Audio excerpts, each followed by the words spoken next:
ನಾಳೆ ಬೆಳಗ್ಗೆ 12 ಗಂಟೆಗೆ ದೇವ್ರು ಬರ್ತಿದ್ವಿ ಸರ್. ಕಾಟೇರಮ್ಮನ ಕರೆಸ್ತಾ ಇದೀವಿ. ಫಸ್ಟ್ ಕರ್ನಾಟಕ ಯಾರು ಯಾವ ಥಿಯೇಟರ್ ಅಲ್ಲೂ ಯಾವುದೇ ಒಂದು ಪಿಕ್ಚರ್ಗೂ ಯಾರು ಒಂದು ದೇವ್ರನ್ನ ಕರೆಸಿ ಇಕ್ಕಿಲ್ಲ. ನಮ್ಮ ಭಾಷೆ ಹೇಳೋರೆ ನಮ್ಮ ಮನೆ ದೇವ್ರು ಕಾಟೇರಮ್ಮ ಅಂತ. ಅದಕ್ಕೆ ಆ ದೇವ್ರನ್ನ ಕರೆಸಿ ಇಲ್ಲಿ ಕುಣಿಸಿ ಆ ತಾಯಿ ಆಶೀರ್ವಾದ ಮಾಡಬೇಕು ಅಂತ ಅದೊಂದು. ಅದಾದ್ಮೇಲೆ ನೈಟು 7 ಗಂಟೆಗೆ ಸರ್ ಸೆಲೆಬ್ರೇಷನ್ ಜೋರಾಗಿರುತ್ತದೆ.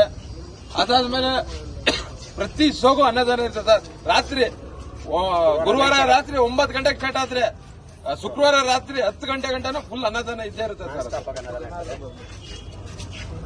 ಹಾಗೂ ಕರ್ನಾಟಕದಲ್ಲಿ ಇದುವರೆಗೂ ಯಾರು ಮಾಡದಿರಂತ ರೆಕಾರ್ಡ್ನ ಮೆಜೆಸ್ಟಿಕ್, ಮಂಡ್ಯ, ಮದ್ದೂರು ಅಂತಾರೆ.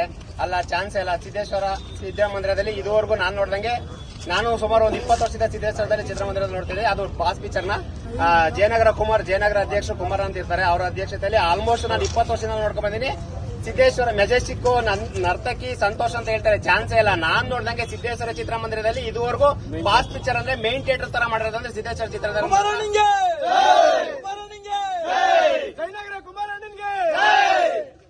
ಹಾಗೆ ನರ್ತಕಿ ಥಿಯೇಟರ್ ಅಂತ ಮೆಜೆಸ್ಟಿಕ್ ಮೇನ್ ಥಿಯೇಟರ್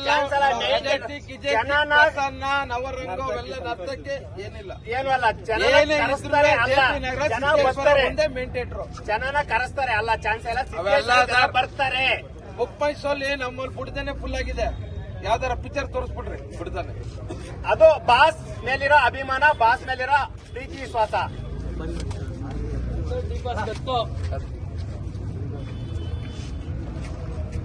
ಆಮೇಲೆ ದೇವ್ರನ್ನ ಕರೆಸ್ಬೇಕಾದ್ರೆ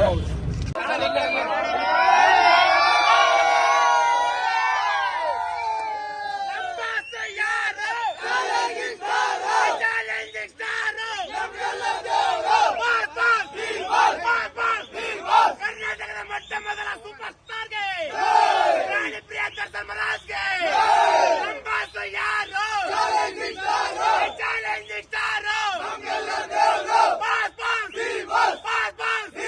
ಸಂಭಾಷ ಯಾರು ಚಾಲೆಂಜಿಂಗ್ ಸ್ಟಾರ್ ಕರ್ನಾಟಕದ ಮೊಟ್ಟ ಮೊದಲ ಸೂಪರ್ ಸ್ಟಾರ್ಗೆ ಕರೆಸ್ಬೇಕಾದ್ರೆ ಒಳಗಡೆ ಮರಿ ಹೊಡೆದಿ ನಾವು ಒಳಗಡೆನೆ ಮಾಡ್ಬೇಕು ಅಂತಿದ್ದು. ನಮ್ಮ ಯಜಮಾನ್ರು ಲಿಂಗಾಯತರು ಇದ್ ಮಾಡಿಲ್ಲ. ಆಚೆ ಕಡೆ ಇದ್ ಮಾಡಿ ದೇವಸ್ಥಾನ ಮೇಲ್ಗಡೆ ದೇವರು ಇದೆ, ಅದರಿಂದ ಅವ್ರು ಇದ್ ಮಾಡಿಲ್ಲ. ಆ ತಾಯಿ ಒಳಗಡೆ ಬರ್ಬೇಕಾದ್ರೆ ಬರೀ ಎಲ್ಲ ಅಲ್ಲಿ ಬಲಿ ಕೊಟ್ಟು ಅದನ್ನ ಪ್ರಸಾದ, ಅದು ಮಟನ್ ಬಿರಿಯಾನಿನೂ ಮಾಡ್ತಾ ಇದೀವಿ, ಅದ್ರ ಜೊತೆಗೆ ವೆಜ್ ಮಾಡ್ತಾ ಇದೀವಿ, 2 ಮಾಡ್ತಾ ಇದೀವಿ. ಬಂದಿರೋ ಭಕ್ತಾದಿಗಳಾಗ್ಲಿ, ಬಾಸ್ ಭಕ್ತಾದಿಗಳು, ಸೆಲೆಬ್ರಿಟಿಗಳು ಬಂದ್ಬಿಟ್ಟು ಇಲ್ಲಿ ಎಲ್ಲ ಪ್ರಸಾದನ ವಿನಿಯೋಗ ಮಾಡ್ಕೋಬೇಕಾಗಿ ಎಲ್ಲರಿಗೂ ಕೇಳ್ಕೊಳ್ತಿದ್ದೀವಿ.